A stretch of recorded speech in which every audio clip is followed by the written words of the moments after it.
so excited about these books, but they all sound so good. I just want to read them all, and I just want to be able to just go somewhere and like take my books with me and read.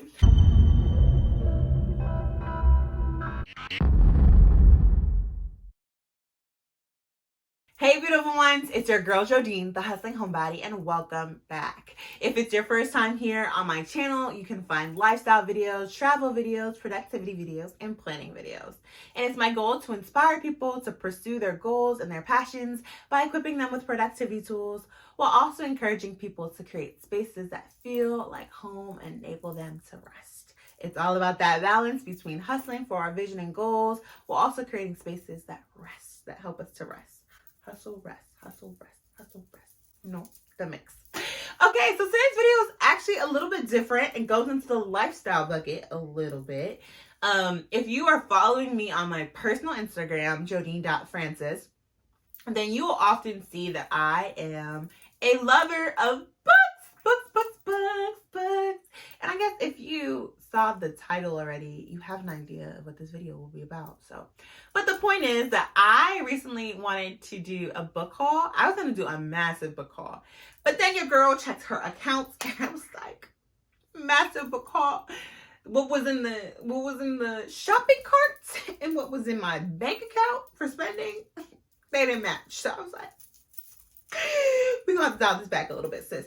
But anyways, I often get questions on my personal Instagram about books that I'm reading or book recommendations. So I wanted to actually do a book haul where I could show y'all some books that I recently bought. Of course, this is a haul, not a review, so I can't really tell you yet if I've enjoyed these books. But the point is that I bought them. So let's go through it. I will say that I love Barnes & Noble, so it's not, there's probably a 10% chance I will come back with a haul that's from Amazon. I really love local bookstores. I love being able to walk, to feel the pages, to read the backs of books, and just kind of like view books in that way. And I found some really good books that way. And I like that. So I want to be encouraging people to create, or I want to be encouraging people to support, I should say, bookstores, local bookstores. I will not be coming on here with anything related to Amazon and books because they already have ruined so many of my favorite bookstores. So y'all, all that to say, make sure you support your bookstore near you, local bookstore. There are a bunch of them everywhere. I know in the South, I can rarely find Barnes & Noble in Georgia at times, but I can find other ones. So make sure you support your local bookstore. Okay, so I'm coming to you with Barnes & Noble. I do have other local bookstores, but I have chosen to go to Barnes & Noble since it's nearby. The other ones that I really like are actually in Massachusetts, and I didn't have the opportunity to go there, pandemic and all, so I chose to just stay nearby. So for these books, what I'm going to try and do is read a little bit, like maybe a paragraph of it, so this video is not too long, since I haven't read them, but I want to show you guys or tell you guys a little bit what they're about. So I'm going to try and do that for y'all. Let's see how this works and how long this goes for, but we'll see. Okay, so the first book of this haul was The Kindest Lie. I'd seen this book around, and then I saw it in store, and I read what it was about, and I was like, ooh, Instagram put me on, and now I'm going to be out here. I will say that I am all about POC authors. I have a specific goal to read Caribbean authors this year too, which a book might come up that I show you from that. I'm not sure yet, but yeah. So The Kindest Lie. It says, it's 2008 and the rise of Barack Obama ushers in a new kind of hope. In Chicago, Ruth Tuttle, an Ivy League educated Black engineer, is married to a kind and successful man. He's eager to start a family, but Ruth is uncertain. She has never gotten over the baby she gave birth to and was forced to give up when she was a teenager. She had promised her family she'd never look back, but Ruth knows that to move forward, she must make peace with the past. Da, da, da. Da, da, da. Okay, I'm done. So yeah, this is The Kindest Lie. Okay, and then the other book that I got is This Close to Okay, which I also was seeing on Instagram pop up a bunch. I follow a lot of bookstagrammers, and it was coming up. Sorry about the noise. The bag is making a lot of noise. So it says, on a rainy October night in Kentucky, recently divorced therapist Tally Clark is on her way home from work when she spots a man precariously standing at the edge of a bridge. Without a second thought, Tally pulls over and jumps out of the car into the pouring rain. She convinces the man to join her for a cup of coffee, and he eventually agrees to come back to her house where he finally shares his name, Emmett. So this is This Close to Okay. And I'm excited about these ones. They all have like some kind of theme right now. Not intentional. Okay.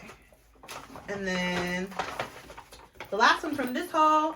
Honestly, this book got me. I've seen Deacon King Kong around. And I saw the 15% off. And I was like, how can I leave it for 15%? I'm not silly. Okay. Anyways, so it says, this one probably be hard. The funny, sharp, and surprising story of the shooting of a Brooklyn drug dealer and the people who witnessed it. From James McBride, author of the National Book Award winning The Good Lord Bird. In September 1969, a fumbling, cranky old church deacon, known in the neighborhood as Sport Cat, shuffles into the courtyard as the Causeway Housing Project in South Brooklyn pulls a .38 from his pocket and in front of everyone shoots the project's drug dealer at point blank range. Okay, I said only a paragraph, but you guys should check this one out. I do like historically placed novels. So this one's going to be so interesting to me in multiple ways. So make sure you look out for my Instagram to see when I post any of these. Okay, so that was the first trip. I was waiting for a coupon. I got it. I was going to try and finesse the system and use my friend's coupon. Again, shout out to Whitney. She about to hook me up with her coupon. She tried. But they played me, so I didn't get to use both coupons. So I just got one book, and this one's Love After Love, which is another book that I've been seeing around. And after Betty Romden's husband dies, she invites a colleague, Mr. Chetan, to move in with her and her son Solo. Over time, the three become a family, loving each other deeply and depending upon one another. Then one fateful night, Solo overhears Betty confiding in Mr. Chetan and learns a secret that plunges him into torment. Solo flees Trinidad for New York to carve out a lonely existence as an undocumented immigrant, and Mr. Chetan remains a singular thread holding mother and son together. But soon, Mr. Chetan's own burdensome secret is revealed, with heartbreaking consequences. Love After Love integrates. Love After Love interrogates love and family in all its myriad meanings and forms, asking how we might exchange an illusory love for one that is truly fulfilling. That sounds so good. I'm so excited about these books. Okay, this is so dramatic. But they all sound so good. I just want to read them all, and I just want to be able to just go somewhere and like take my books with me and read. Anyways, that's not happening because I have school. But this is Love After Love. So I got that separately. And then another book that I got, I know I just said Amazon, but I want to shout out this book. I had to get it from Amazon because Barnes & Noble didn't have it, which is hard. And this one, I actually am trying to read, like I said, Caribbean books more this year. I ended last year reading a lot of them, and I absolutely loved it. And I wanted to read the Book of Sins book club read for February. This book was supposed to come in time for me to at least have a week or two to like try and catch up and read it and meet. And that didn't happen because the book depository was taking a long time. So, but this was called The Mermaid of Black Conch. I will probably try and still read it. I'm going to try and read her next book club pick, which I'm going to show you in a second. But this one says, 1976, a St. Constance village on the island of Black Conch. A fisherman sings to himself in his pirogue, waiting for a catch, but attracts a sea dweller he doesn't expect. Ikea.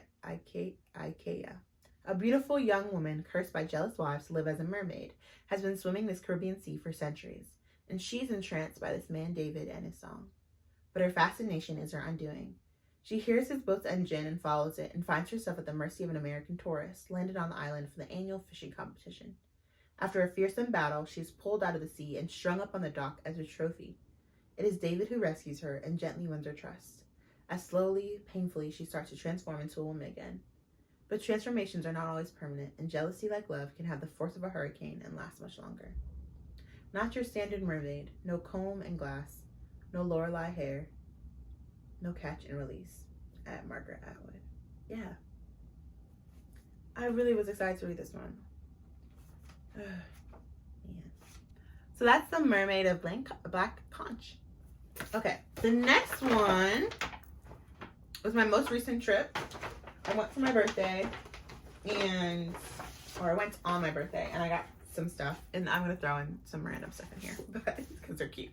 Okay, so remember how I was just talking about The Mermaid of Black Conch. The Mermaid of Black Conch was the February read for the Book of Sins book club. And then the How the One-Armed Woman Sweeps Her House is the March read.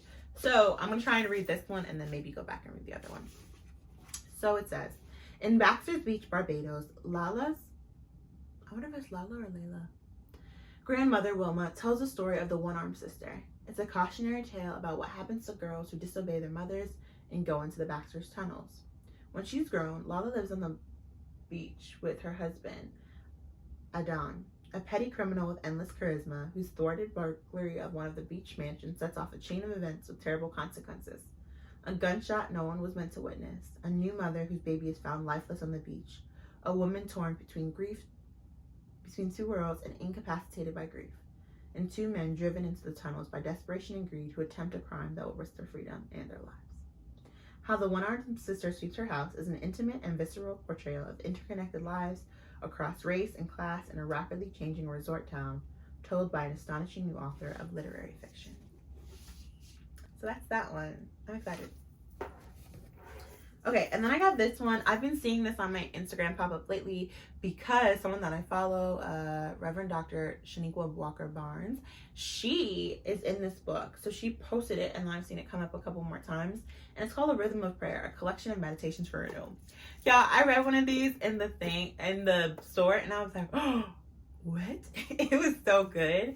I'm excited about this one to just like go through it probably slowly. And yeah, so it's like a cute book that I got on my birthday. So A Rhythm of Prayer, or A Rhythm of Prayer. I was gonna say 4, but it says of. Then here's my 2 random items that I'm so excited about. I will say that when I was getting these, I was like, my mother's just like, you did not need any more. What have you done? Why are you like this, child? But alas, here we are. Okay, so they're mugs. Your girl loves a good mug. Like, your girl loves a good mug. And these ones were so cute. They were also on sale, so they were $2. So I was like, how can I leave them? There were so many though, and I had to be like, okay, you just have choices here, Donnie. Have choices. So this one says, please go away, I'm reading. Can you see it? Please go away, I'm reading. Please go away, I'm reading. Isn't that so cute? Wow. Y'all might be catching me on my Sabbath with my book and these mugs. Like, these might become my Sabbath mugs because I have another one that I've gotten from them. It was not this price. Okay, yeah, they're originally $6, which isn't bad in comparison to other places that I get mugs, like Marshalls and TJ Maxx. They have super cute mugs. I really like unique mugs, and I'm also very picky about the shape. It's a whole thing. That's a story for another day. Anyways, so this one says, treat yourself. Treat yourself. Okay, so look at it. Treat yourself. That's the mug that I got. Aren't they so cute?